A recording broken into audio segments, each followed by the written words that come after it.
Gatsby's profession is a bootlegger, which only makes sense in the story because it takes place during Prohibition in the 1920s.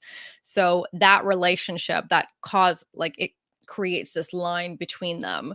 And then plot where we have Gatsby, bootlegger, 1920s Prohibition, and then we have this plot line where he's trying to woo his lady friend from the past with his new ill-gotten money, which is never going to work because she's old money and he's new money and he's also a criminal. So these three elements create this triangle which holds up the story. And when you have this equal development and this relationship between all of these three elements, that creates a really compelling story arc. So to give folks who are visually minded an understanding, we're looking at a triangle where all the different sides are equal, an equilateral triangle. I'm not going to talk about angles because it took me checking that so many times to make sure I was saying the correct angles when I was making this dang course. Acute. Acute, but it was like, what are the number? It's like 90 degrees. How many degrees? I don't remember. No, 90 degrees is square. That's what I'm saying. So like, is it like 90 degrees total inside of the triangle? 45. They're 45-degree angles. Each of them? Okay. All right. Well, we'll see. Carl, I'm sure will be in the comments being like, hey, I've studied math and this is actually how triangles work. But so for those with visual memories, visual understanding, it is an equilateral triangle. Each of the angles and three sides are the same length. And you're talking about the points. Yes, they're vertices. The vertices. Each of these elements creates a vertice, and the line is the relationship between each of those things. So like when we look at Gatsby, for example, the line of the world, Prohibition to bootlegger, right? Like Gatsby could have been any job. They could have made him any kind of mobster. They could have made, he could have made him any kind of thing. But the distinct choice to say, no, he's a bootlegger in Prohibition. That's something that could only make sense in that world and only make sense in that story. And that's why I believe that story has so much power, because he's utilizing these elements in ways that are the best possible version for that specific story. Okay. So in this kind of concept, each of the angles, each of the vertices, right? That's what it is. I learned geometry in Spanish, and so we called them vertices, which in my mind I could not comprehend that it was vertices? We kept calling them vertices, and our teacher was like, you got to stop. Like when we eventually switched to English, she was like, it is not a vertice. And we're like, no, it's a vertice. It's a vertice. Anyway, so can you say it the correct way again? Vertice. Vertice. Okay. Vertice. So the pointy parts are where you have your character, your world, and your plot. And you're pointing to the kind of interaction between these things. How does that connect to an idea, like developing a story idea? Yeah, I think actually it's really critical to developing a good idea, because it's when you are developing each of these vertices, world, plot, characters, they cannot exist in a vacuum. If I'm coming up with an idea, I'm trying to think of a new idea. I have an idea I'm working on that takes place at like a family cottage. Right. So I have my world. That's my starting point, that takes place at a family cottage. If I'm thinking about my character, I could choose that character be like an outsider who comes in, or I could choose that character to be somebody within the family, right? If we're at a family cottage. So I can look at what I already have my world. Okay, who's the best character of this? What I would probably decide, because I've been developing this idea for a little bit, is that I have a couple, right? So that I have these kind of two worlds where I have one is part of the family and one is not part of the family. So we kind of get this dynamic and conflict between them, because family member knows the name of the game, knows all of the drama, knows all of the politics of being in this specific family. Spouse really doesn't, was not born in this world. This is like a very specific world. So choosing, it can influence how you choose your characters. What is going to bring you the most conflict? What's going to bring you the best story? What do you want to personally, this idea came from a real experience. So it's, okay, what do I want to explore within this? And then when I move to plot, it becomes, okay, this is where I am. This is who my people are. Now, what are they doing, at this cottage with their relationship that's going to cause the most amount of conflict? Right. So then it's kind of this layering approach where you start with one vertice and you move on and you build it together and you kind of build these relationships and build these layers, and you're choosing the best. And when I say best possible choices, what I mean is what a choice that gives you the opportunity for the most amount of conflict. Mm, awesome. Yeah, exactly. I would say, yeah, finding opportunities for conflict between these three pieces is, I believe, part of what makes it work. It's the relationship between the sides, right? So, a way that I've kind of looked at, I think that like the way that I approach it is not inherently different than what you're saying. I think that it's the way that I think about it is just phrased differently, basically. I So when think I'm that you are really into the visual aspect of it, yeah. where I'm really into the like vibey, explain with my hands aspect of it. So for me, it's like, okay, we have a triangle, and one side is world, one side is character, one side is plot. But the thing that's really interesting to me is again those vertices, those angles. I'm gonna say that word wrong at some point. I know it. Say angle. Thank you. Angle, the pointies. The thing that's interesting to me is the pointies. It's that angle over there that represents the relationship between these two different parts, right? So you would have one angle that is the world and the character. It's the way that the world and the character play off of each other and how they interact, their relationship, the kinds of conflict that can be there. You have another one that is the character and the plot. It's the way that the character interacts with the plot, that the plot affects the character. It's like a give and take. And then the final angle pointy part is the plot in the world. So how does the plot influence the world? Yeah, they're And not different at all except for that your line is the static point, yeah, whereas my static point is the point. yeah, exactly. And I think so something that can be helpful for kind of under for in my mind for explaining how these parts interact is to first think about what they would look like on their own. And so this was something that I had a lot of fun kind of imagining. But so a world on its own is a map or something, like a world on its own without characters and plot is literally just a map. It wouldn't even necessarily have like any kind of cultural features. It's just like a topographical view of a landscape. That's a world, essentially, Yeah. right? A character on its own is potentially a headshot. It's potentially a list of biographical details. The moment you put it into like like a biography, you Like start a adding Wikipedia plot. article, Yeah, or it like has the to first part of the Wikipedia article, the yeah, stats. the little stats bar, the little rectangle in the corner underneath the headshot. That's character by itself with nothing else going on, right? And then a plot by itself, the closest thing I could come up with for a plot is that it's like a recipe or like step-by-step Yeah, yeah. instructions. So if you don't have character and you don't have world, a plot is just like recipe. So these three things are good and they're interesting, but they're not stories by themselves, right? No, they need to have that connection. They need to Mhm. work together and build each other up, and really great stories foundationally build each other up. It's like a house of cards. If Yeah. if you build the cards kind of willy-nilly all over the place, then it's not gonna be a really big, cool house of cards. But if you stack them on top of each other and use the features of each other side, then you're gonna get something cool. Yeah, exactly. And so one way that we can kind of start looking at this is so let's say that we're looking at the relationship between world and character first, right? So this is looking at how you can create conflict relationships between the world and the character. And one way that I like to think of that, if you try to like really exclude plot as much as you can, which is very hard when you start combining any of these two things. It would kind of be like the different characters that might bump into each other within the space of a world, or like the relationships between characters in a world, because you can't have relationships between characters without a world where they connect. So characters and world on its face is kind of like society or something, it's where you start getting interactions between people.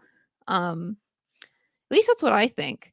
Yeah, like it's a setting, right? Like when you have a Yeah, setting, and you have the people there.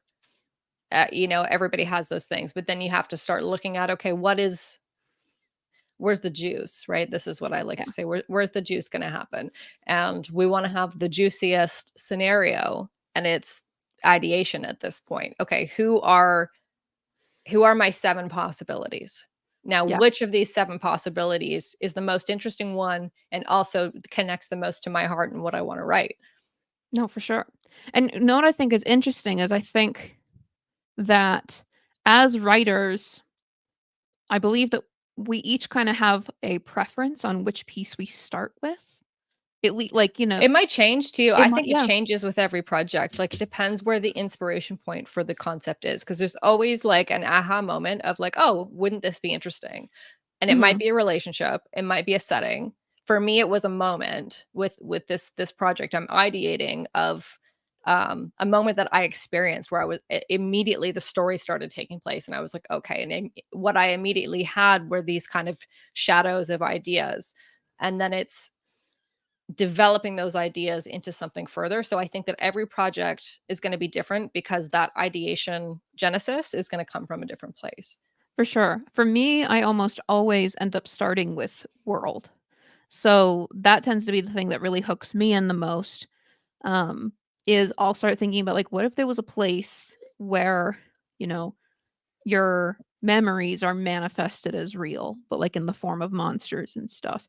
Or like, Yeah. what if we were living on Mars? Or like, what if we lived in a planet or like a world where there was like interdimensional travel? Like, what if we lived in the internet? For me, the world is always what pulls me in.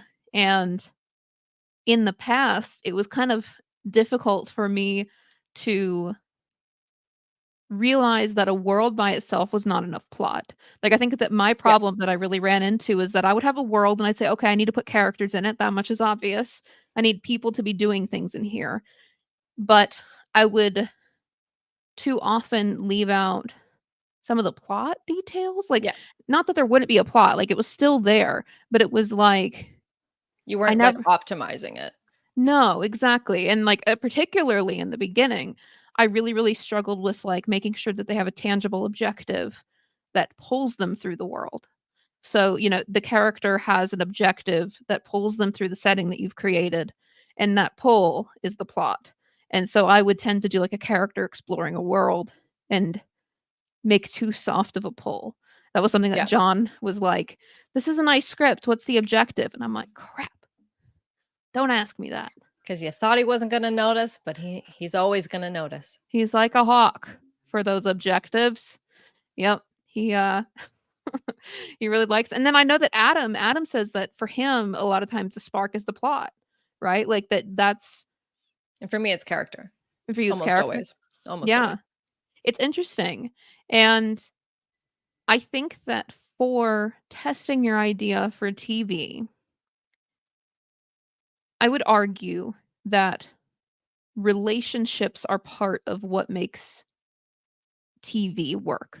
And Massively, because you need character. You're not just working with one arc, you're working with a web of arcs. mhm, And so you can't develop the idea fully, I don't think, until you have that web slightly established, or it's got to be part of it. Like, you've got to develop the web while you're developing the story. exactly.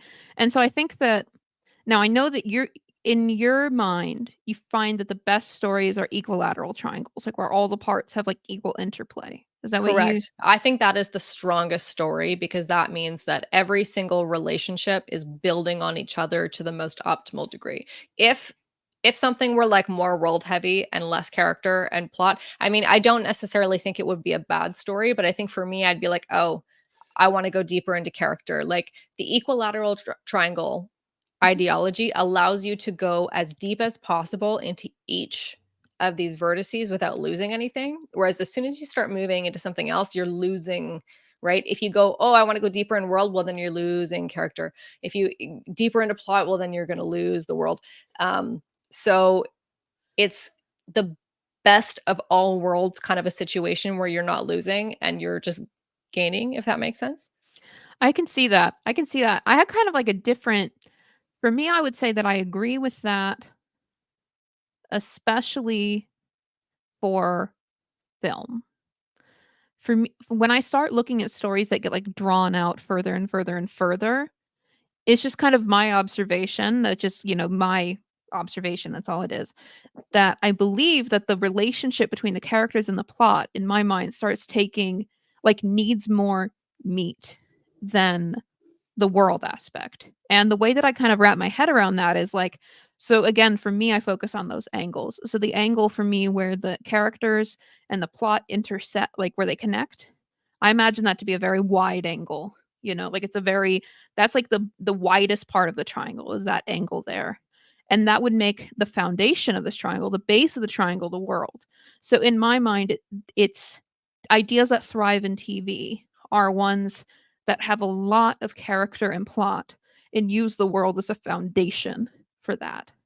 Um, I don't think that it's necessarily that different than what you're saying. It's just for some reason that helps my brain understand it. Is that when I'm developing a world for Well, you work TV? in fantasy also, like, you work in spec, Yes. so I think that that has a different lens than something like I do think that, like, the change here is, like, when we say world, I think it also encapsulates setting. So, for example, something like Grey's Anatomy, the setting is incredibly important to every Mhm. single episode. You're in a hospital, right? So, like, yeah, like, I think what you're saying is that at the beginning, the world is important because you're establishing it, especially when you're in fantasy and science fiction, that kind of thing. But I believe that it stays critically important. If you look at something like Lost, you know, that the world, the setting of that island remains critically important to the story. And if they Mhm. lost the importance of the island at any point, people would stop watching because that's the mystery, right? Like that's Yeah. part of it. So I think when we say world, I think sometimes people who write contemporary things might feel like it's not for them, but it's still a setting is still, like, Yeah. super important. For sure. And to kind of clarify a little bit, I don't think that world becomes less important. I think that for me, it's just maybe it's because I start with world that I have to think of it this way. I really like to think of the world as a support for the characters and plot, and that what I'm focusing on, like in terms of like what I am bringing to life on the screen the most is the characters and the plot. It's like their relationships and that kind of drama, and the world is supporting all of that constantly. So, it's it's just like it's like a nuance thing, I Whatever think. visually helps you, Yeah. like, to me, that makes absolutely no sense.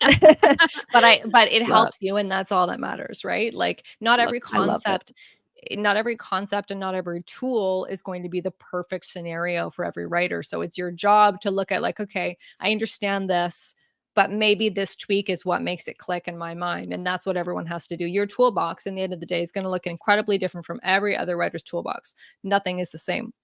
So Mhm. you try every tool and you figure out, okay, what do I want to keep in my toolbox? For sure, for sure. And I think, yeah, at the end of the day, it's however it works for you. But I do think that those key ingredients of successful stories in general are world, characters, and plot. Like that's just kind of like when you try to get it down to the bare minimum, That's the foundations. Yep. you have to have all three.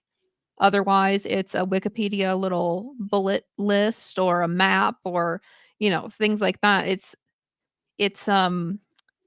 even if you tried to do, like, a world and a plot without characters, I guess it's just like a route on your map, like, it's still Yeah. not a story.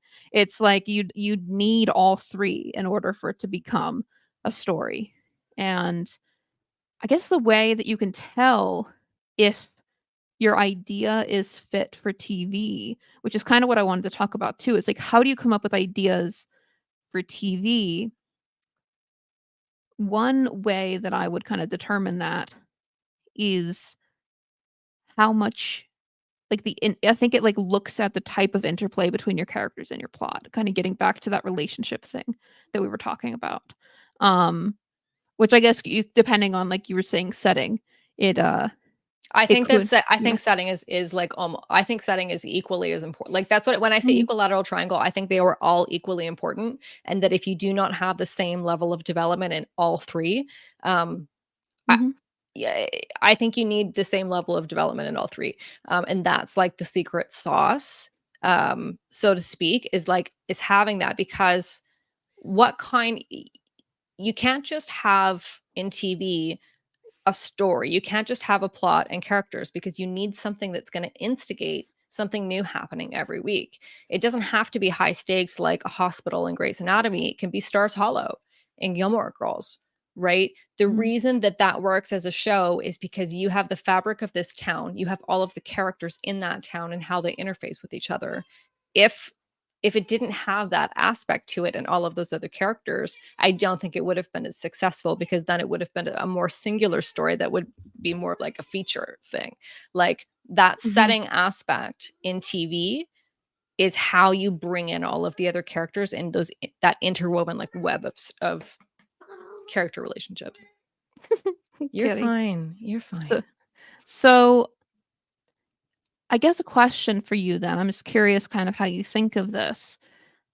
How is it different? Like, if you're building a triangle for a film versus building a triangle for an ongoing episodic series, how would you kind of look at these? Do you think it's the same approach To either me, it's the way? same. Yeah, to me, it's the It's the same same? because it doesn't yeah, like it doesn't really matter because the character vertice doesn't change depending on how many characters there are. Like it's not like there's just one.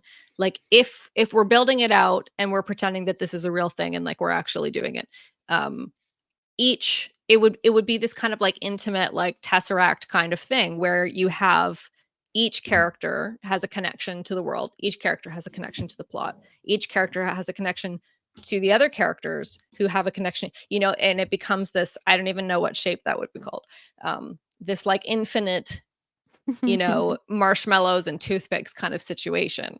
um I think is tesseract the right word? Anyway, whatever that is, like, I think it all starts from here. Um, and these all of these things are just Okay. infinite tubes. So, if I was developing an idea for TV or I was trying to pick an idea for TV and say I had one piece of this puzzle, I had my character. I knew I wanted it to be about a firefighter lady who is, I don't know, Fiery. fiery. Yeah, she's fiery. She's a She's firefighter. fiery. She has red So hair. the next thing I would do is say, Mhm. when is she? Where is she? When and where. Mhm. You know, and And then okay, then so if you're saying when is she, where is she? Where would you put her and when would you put her? Based on who you are as a writer.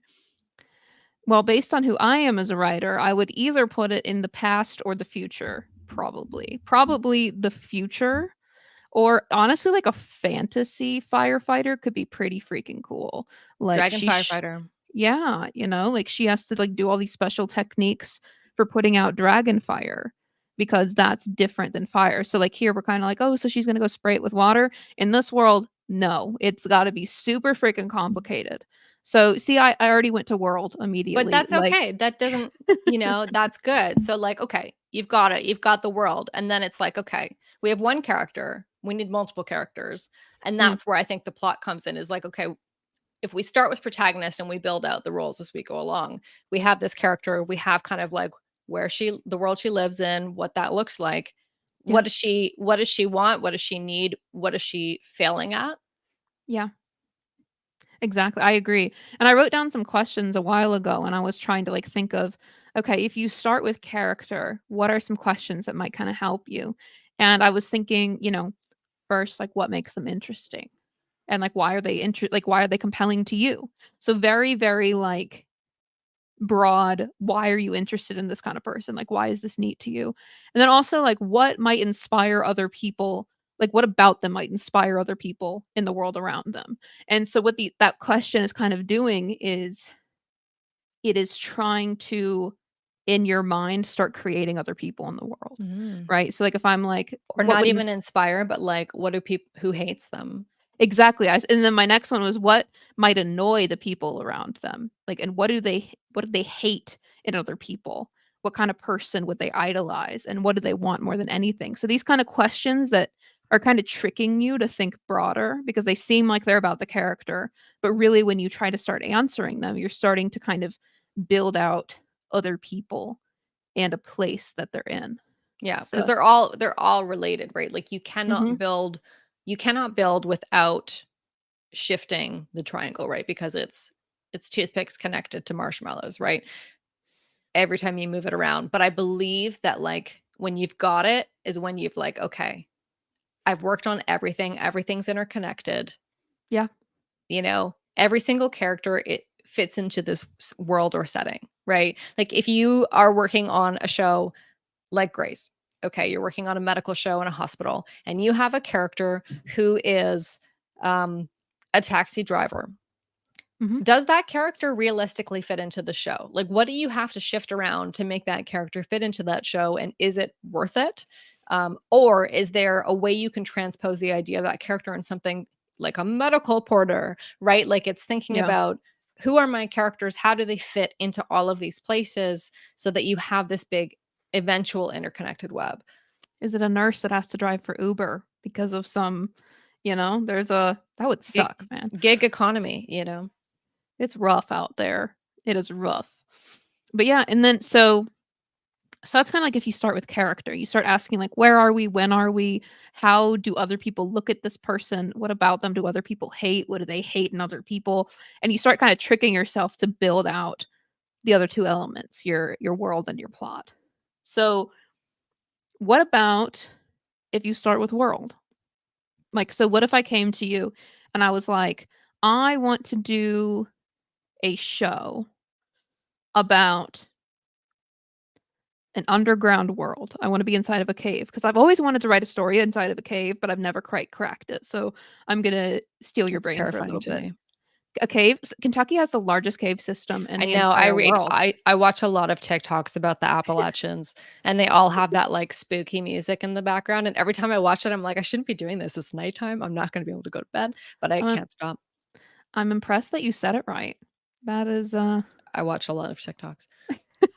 Well, they're all from there, right? So they yeah. have they say it right.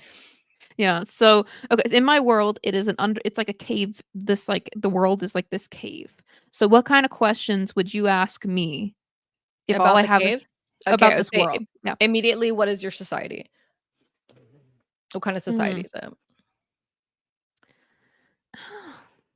Well, I feel like there has to be monsters there. So it's either if we're sticking with the monsters, then I suppose that it depends on your perspective, right? Because you can either have like this group of monsters that are living there, and there's the society where potentially they're against humans who are invading or something, or you're with the humans who probably have to build up defenses You against could be with the both. monsters. You could be with both. That's true. You That's could be true. with both. But like, okay, if we look at this, okay, society is that we have humans, we have monsters, they don't like each other, right? Like Yeah. that's like our base then. And then I would say, okay, like what's the conflict in this society? Who is in power and who is oppressed? I would say if all I know about this world is that it's an underground world, then things that would be very important there would be the ability to see or to navigate in the dark without being able to see. It would probably be there's probably resources that you would have to control in order to have power. So you would need access to fresh water. You would need potentially the ability to like to know the landscape in a really big way, to like know all the shortcuts, know how to not get lost, like have a sense of direction and stuff. That's kind of how I would come at it is like Yeah. um And then what's the last thing that happened in this world? that's interesting. An earthquake that changed the tunnels maybe. Like there's something that like they've closed some tunnels. So And so from there, I would go into characters to say, okay, we have this world. This is what it mhm, looks like. The tunnels are closed. Everything has changed. I would say, in terms of looking at a protagonist, they need to be affected by the change of that tunnel. yeah. So, what kind of a character would be affected by that? Mm. probably someone who has to use the tunnels for a very important part of their life, right? So somebody who was routinely involved in using the tunnels, maybe because they have family that lives far away, or maybe their job is like a courier, like they're like delivering things between these two settlements, um, In secret. in secret. Yeah, so like a little To the secret. monsters. Ooh, they're secretly trading with the monsters and nobody knows, but now the tunnels are closed. Or they're secretly bringing weapons of resistance to the monsters. Mm. See? We're getting somewhere. We're getting See, somewhere. I think this is how you build. And what I like about this development process, and I just call this development, like Yep. this is what I do, and like this is a lot of what I do with my clients is like, okay, like even if we have a full piece, we're gonna stop back, we're gonna strip down and say, okay, we're in this world. This is what has happened. What are our Yep. opportunities? And maybe there's 5 opportunities that we list out because I think ideation is the best thing to do, right? Like what we just did is we came up with 5 different things. Yeah. And the ones that make us go, "Oh," that's the ones where you're like, "Okay, that's interesting. I can do Yeah. something like that." And if you have 5 options, that gives you more chances to come up with something that's really cool. And maybe you have 10 options, you do as many as possible. And then you start making these connections, not based on this really arbitrary of like, "Okay, well, I need a brother, so here's the brother, and I need this." It's a more activated and motivative way of finding those relationships because they already have purpose, Right. and you're already pushing to find, like, the most compelling version of it. If we go like, "Okay, this person who works in the tunnels, they have to be doing something secret, and they have to be doing something that causes conflict." So to me, Right. the easiest idea would be like, okay, this person maybe has monster blood, maybe has something else, maybe their parent is being held by the monsters and they're trying to free them, or maybe they've been swayed by some propaganda and they are a monster sympathist, and are supplying whatever medical supplies, weapons to the monsters. They have this kind of secret, tenuous relationship. That's immediate conflict. That's immediately brings a philosophical question into your story. If Yeah. humans and monsters are opposed to each other for X, Y, Z reasons, are monsters inhuman? Can monsters be human? When one person has a relationship where they have they have humanized the monsters, what does that make all of the other people?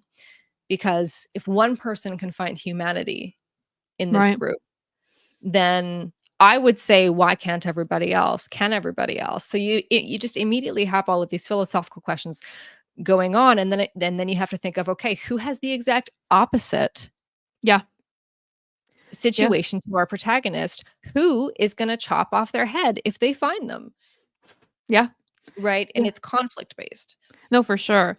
I have some questions written down here that are designed to like trick me into answering broader ones again. So this was for like if I had a world or if I had like a law that applies to the world. So an example of that would be like in The Boys, like where sometimes people have superpowers in the real world, like where it's grounded, but sometimes people have superpowers. And so you start there and you start with just like broadly, like what is interesting about this to you to kind of like understand like why you want to be in this world. And then starting with that seed of an idea, focus on like why how did this come to be? How did this world come to be? Like what came before it? Um how does this world or this law, like what are the ripple effects that come off of it?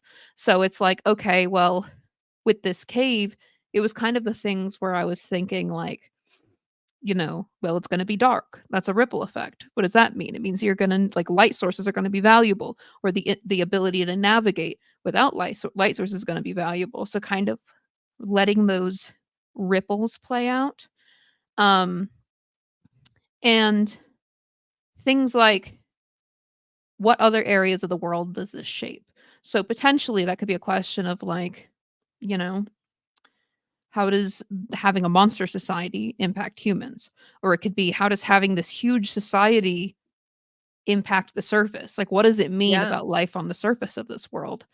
Do you And have people who still live on the surface? yeah, exactly. And one of my favorite questions is who likes this world the way it is and who wants to change the status quo? So like who's benefiting from things as the way that they are and who isn't? who's suffering right now? And those are my favorite questions to ask, is like, who's thriving now and who's not, Yeah. is really helpful. Because it's who you write, like it's who's in power and who's oppressed. Yeah, And that gives you immediate conflict. no, for sure. And just to bring the triad home, let's say I start with plot. Okay, so I would say that it's kind of hard to start with just plot, but let's say I just have like a scene in my mind. I don't know who the people are, but I just have this scene where a this one's the hardest one for me to come up with. If It you is have it's hard to start with plot. I don't know. Okay, let's say friends to lovers, that's the plot. Oh, okay. Okay, interesting. Right? Because that's a plot mechanism. That's true. That's true. I was thinking also like a moment, like I'm picturing like a spaceship crashing into the moon, like one Yeah. moment in time. Um, let's try the friend to lovers approach. I hadn't really thought of it that way. That's like, This is the way I see somebody yeah. starting it. If they were like, okay, let's say this is a romantic story, it's friends to lovers, this is our trope. Immediately I would say, when are they? Where are they? Yeah. I would also say, like, what about that is interesting to you in the first place? Like, what about Yeah, the yeah. things that you have seen using this trope is interesting to you, and what have you seen that is completely uninteresting to you? Like, what has been done to death that you don't want to repeat, and what do you like about it?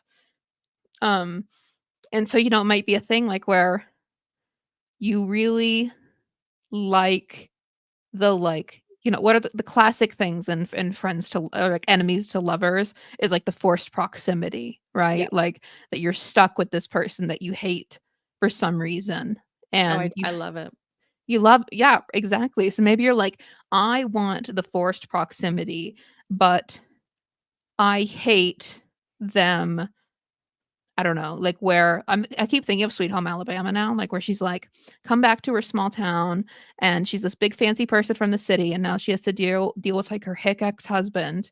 And I think that's the plot, right? Yeah, yeah. Okay. I just wanted to I'm make pretty sure. sure it's been a hot minute since I've seen Yeah. that movie. Same. I just keep picturing him in his stupid face. It's Matthew And McConaughey, right? is it? I have no I don't idea who remember. it is, to be honest with you. I need to look this up. I know I know it's Reese. Reese Witherspoon. Yeah, my girl Reese. And is it Patrick Swayze? No, No, Josh Lucas. Who's I that? don't know who that is. Okay, he didn't make it. Didn't make Well, the cut after sorry, Sweet Home Josh Alabama. Lucas.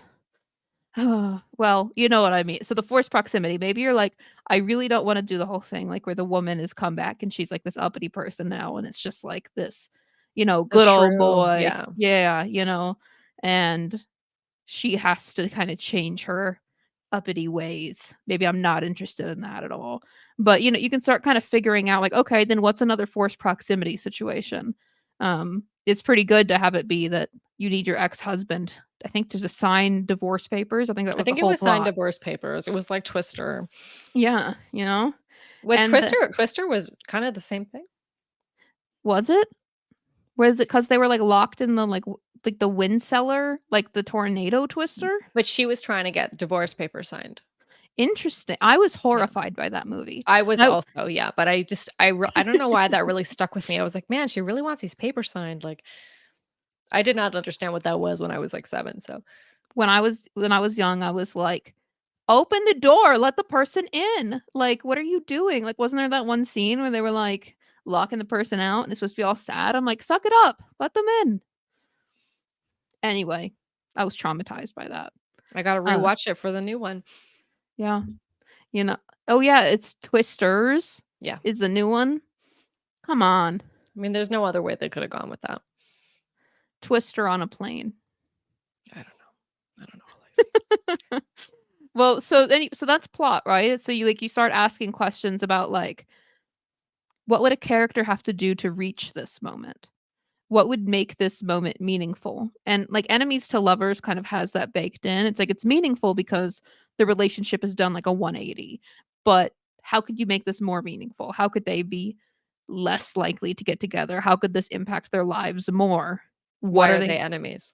Yeah, why are they enemies? And what do they have to give up about themselves or about their life to become lovers? Like, does Reese have to leave the big city forever and go back to Podunkville? Um, Or vice or versa. or is Country Boy gonna have to suck it up and go to where the liberals live? Like, what are we gonna have to give up here? And also, like, what are the repercussions of these choices? And who would be happy with those repercussions? Who would be unhappy with these repercussions? Just there's so many, like, every single time you ask a question, you're like looking at who's glad, who's not. And checking those things is like a good measure for conflict. Especially for TV, because you have to, like, you can really get away in a feature with having a more narrow cast of characters, but in TV, you don't just have one storyline and you don't just have one protagonist. So you need to start thinking of, okay, who else am I going to start featuring Mhm. as a protagonist, main character in the show, and also making sure that you have some variety there, that you're not just focusing on one area of the hospital. It's not Yeah. just like the operating room. You've got to have other people who exist in this world, whether it's an epic fantasy, House of the Dragon, and we have, rat catchers that we have to think about, or something a little more contemporary. Yeah. So let's say that we're going with the firefighter in the fantasy world idea for a moment, because I think that's really cool. And before I get too far along in this idea development, I'm making the choice that I would like this idea to be for TV and not for film. What would you say that affects about how about the, like, after I've kind of figured out world, plot, characters type thing with this?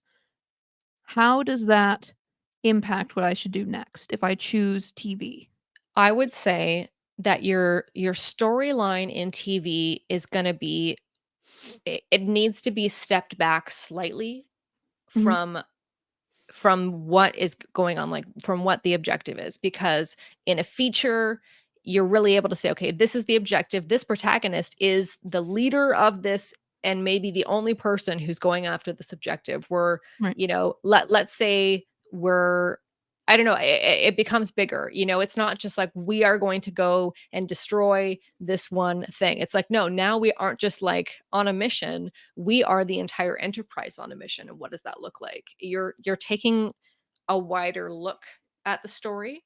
So you have to make a concession there. You are not going to be as targeted and focused in this one mission, because you've got to go back. So the mission exists, right? Yeah. But it's smaller because you're going wider to see, okay, what are all of these other things that come in here?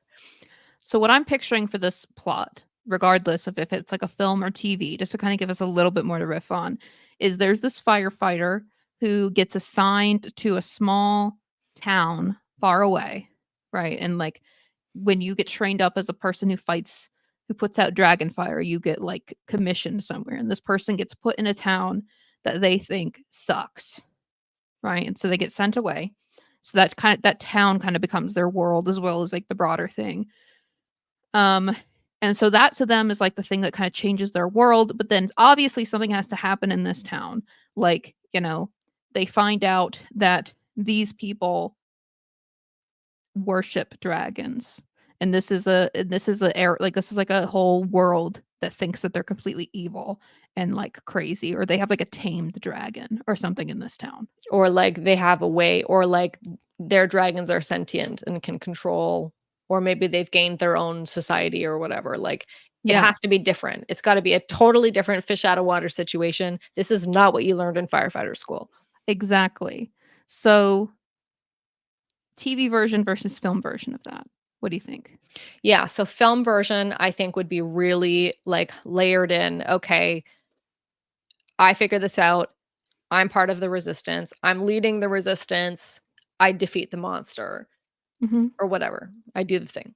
But in TV, it would be like, I discover this thing, but also, hey, we're going to go and take a look at the guy who is hiding the thing and Right. what's his storyline. And so we can't just focus on this one thing, because it's not just our protagonist. It's not just the firefighter's objective. We need to have the person who is hiding the secrets objective. We need to have all of these characters. So it's kind of prismatic in a way, because you're not just going in one direction, you're going in multiple directions, and you need to track and follow all of those multiple directions in one direction. Right. So it might be that This you're is so abstract. I'm so sorry. No, I'm following you. I'm Okay. in it. I can't think about it too hard or I'll fall out of it, but I'm in it for now. So, maybe we have our firefighter lady. She gets sent out to this place that she hates. She finds out that they have sentient dragons here and that dragons are not evil like she's been told, and that potentially there's even like a pattern to the kind of damage that they've been doing, that it's not just arbitrary, that it's actually very intentional, right? So then her mission is probably starting as eradicate all dragons or something like that. Like maybe dragon firefighters are not just they don't just put it out, they also kill dragons. Sure, So maybe yeah. so maybe that's her mission at the very beginning, is I'm going to kill all the dragons here now because I heard that some live here. Meanwhile, there's somebody in the village who is protecting the dragons. Potentially even there's a dragon character depending on how sentient they are. There's somebody good looking. There's somebody hot in this town, or maybe even two somebodies, because maybe we're going to do a little love triangle situation. And also this could be enemies to lovers. This could be a little forced proximity. She got sent here.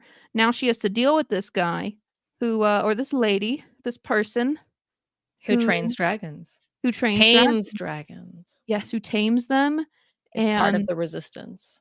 And loves them. And of course there's going to be a scene where they've like had a lovely moment, they've kissed, and then she like opens something and finds a dragon egg in this person's closet, and she's like, what are you doing? The dragon shedding skin in the backyard. Exactly. Like she finds out, look at this, we're writing something now. House of the Dragon, if you're looking for a spinoff about firefighters. We got you. We got you. But yeah, you've already got to think about, because we've got her mission, but okay, but now this lovely dragon tamer, what's their mission? Right, exactly. Their objective is probably to free the dragons and create a dragon utopia where everyone can go. So now we already have conversing objectives that we have to look at. So it totally opens up the storytelling. It's not linear in the same sense that a feature is. Right. So it's sort of like, I think a big difference is in a feature, you have one primary protagonist who holds the capital T plot, capital P, right? It's their story. There's other people in the space around them who also have their own wants and needs. But ultimately, every single thing that we do in this story is driven by the choices of that one particular person. So all the movement in the story is driven by their choices, their actions. When we're trying to look at something for TV, you have more characters who make choices that matter. You have more plot lines that weave together, and you have more characters who step up as the protagonist. So I think one question you can ask yourself when you're like, okay, would this idea work for TV? Or could I adapt this idea into something for TV? I would say, how many characters do you have that have like a very important objective that they are making active steps towards? Like, how many people are making choices that matter? Are there more people who could make choices that matter and who ideally have mutually exclusive objectives with one another? In a film, it's really protagonist, antagonist usually are the two who have a mutually exclusive objective. But in TV, it gets a lot more complicated, especially in things like, like House of the Dragon. Sometimes they're mutually exclusive. Sometimes they temporarily line up on the same track and then diverge. Like, you have all these people who want different things and they're all actively gunning towards them. So I think that is the marker of a good TV show, is do you have characters who really want things and do things to get what they want? So yeah, exactly. No, I agree with that. I think that's why, like, I don't do a lot of TV stuff because it's the majority of stories that come to me are incredibly character centric, and Hmm. they're usually within like a short period of time. Whereas like I have a video game I'm writing right now, which is a little bit different because it needs to have all of these different characters, but it's different from a TV show in terms of how we build it because the player is the focus, right? It's Right. still everything is still going to come from the player. So the player has infinite choices, let's say. There will not be infinite choices in this game. I cannot do that. There will be many choices in this game, and I have to account for each of them with each character, but it's all going to stay from that player point of view versus the show really does like a television show is going to diverge into multiple stories. So it kind of just needs to be just a little bit wider and a little bit more spread out. Yeah, it's sort of like, so Last of Us as a game is about as close to a movie as you can get Yes. in a game, because you play as Joel, except for the moments where you play as Ellie. Mostly you play as Joel, and you are moving through this world. It's not an open world. You get dropped in a new location basically and have to get to the other side. That is the simple formula over and over and over again, as you're trying to get to the other place, A to B, over and over. And the choices you make are more about just how you get there. It doesn't change like the way, like if Ellie lives or dies, it doesn't change where he goes. All the Right. choices It's a that you linear do, narrative, yeah. it's very linear. And so then when they were adapting it, they could have done a movie which would have been basically the same thing. They did a TV show which actually required them to start creating more material and thinking about the world outside of Joel and Ellie. You know, we got more moments with the couple, I think in episode 3 or 4. We Yep. got some more time alone with Tess. We get more time alone with all these different people because in TV you have to open up those characters and open up those plots. And yeah, Baldur's Gate is like kind of the opposite of that, right? Like Yeah. where you can make big choices that significantly impact where you go and the way that the game is played. So Baldur's Yeah. Gate could be a good TV show, although then you'd Well, you would grapple. have to choose, right? The Yeah. thing about that, the thing about when we move from branching narrative into a narrative that doesn't have the chance to go to multiple places is you have to choose which narrative you're going to represent because it doesn't have that mutable quality where like more than one thing can exist at once. Yeah. It's sort of, I think that that was part of the issue that some people had with Fallout, which I think was such a good I need to watch adaptation. it still. It's great. But they picked like a few different characters you could play as that apparently, rumor has it, was designed to mimic different play styles. So that you like had a Oh, focus okay. character who kind of like approached things in different ways. So like one character would have had these stats maxed out, one character would have had these.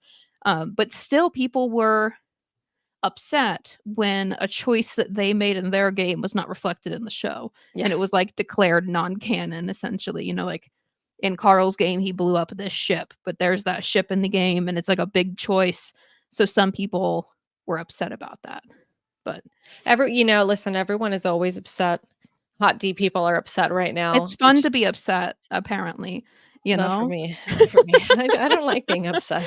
When I sometimes I'm a masochist and I read the comments and I'm like, "Oh goodness." You know what the problem I think about that kind of way of consuming media is that we kind of have to go in to any piece of media and any piece of art and we have to go in without expectations and say I'm going to participate wholesale in this experience that this artist has created for me. The Yeah. minute we go in with an expectation of I want this experience to go this way, you're going to be disappointed. It's impossible, Yeah. right, to be that. So I think that we need to as a whole just really like lock into the experience that's given to you and figure it out and enjoy it for what it is because that's the only way you're going to look at like what Yeah. that writer actually did. Like I found there are people upset right now with Hot D and there are people upset right now with Bridgerton. And the thing that I'm noticing is that there are some really cool details and intricacies in both of these scenarios that nobody is noticing because they're so focused on the fact that it's not how they expected it to be that it's like, oh, like that was a really great detail that we're not Yeah. noticing. So like I find anyway, when I go into something and say, okay, artist, lay it on me. Yeah, take me on a ride. I enjoy it so much better. And I think that as artists, as writers, that's kind of what we want too. Like if someone comes into one of my stories and thinks this is going to have a happy ending, they are going to be disappointed. Yeah. So in the words of Theo, chillax and go along for the ride, Go for the ride. or make it yourself, right? Like, Correct. those are really the two options here. Yeah. Go write some fan fiction. You'll love it. Oh my gosh. Yeah, if you hate the way something goes, just give it a different ending. Post it on, what is it? AO3. AO3. There you go. Oh man. So today we have talked about different ways to think about ideas for stories. So we've talked about the story triangle, or the story triad if you're feeling It's a edgy. tesseract now. I have completely expanded everything. It's Your different whole shapes. theory has changed. We could never do The this. geometry is different in TV. So the TV tesseract. We've talked about the TV tesseract. We've talked about character, world, and plot. We've talked about how, different people might come in to these ideas, to like their idea from a different avenue. You tend to kind of start with character, world, or plot, but that it doesn't limit your ability to flesh out the other ones and to just kind of start playing with the world around it, asking yourself the questions that Theo asked me when I was throwing one element out into the universe to expand and flesh out the other details. And then we also got into a little bit of the differences between TV stories, game stories, and movie stories, with a big one being that, in games, stuff isn't necessarily always linear. Choices can change. In movies, it's really focused on one person's experience, one protagonist's experience. And then in TV, a lot of time you have multiple characters with their own just as important plots. So I think that's about covers it. Yeah, we did a lot. We did a lot today. Man, oh man. It's so good that I had my Arby's strawberry lemonade in order to fuel me through this conversation. See, I'd be a really good sponsor. You would I be. think. Arby's, you owe us money. Yep. Arby's, come on, man. Give me actually, I really don't want free strawberry lemonade because Yeah, then it's I'd probably a bad drink it idea. all the time. It'd be very bad. But hey, let me know. But so awesome. Thank you so much for joining me today, Theo. And before we go, the last thing I wanted to say is that from now until July 20th, 2024, Writing the Pilot is on sale. We're doing a summer sale to try to support folks who want to write their own series this summer. So that course is a 5-module course, which takes you from idea to finished pilot script and an outline for your entire first season or series. And it's all step by step, and we cover concepts like the story triangle, and a lot more. So we're going to be talking more about that the next month or so. But I will drop a link in the comments, which already has the coupon code inputted. But if you're going to input it yourself manually, it is summer 24, and that is summer in all caps. I love me some simple coupon codes. So I'm going to drop that in. Yep, it'll be in the description. And we hope that we will see you next time. Thanks so much for joining us today. Have a good weekend.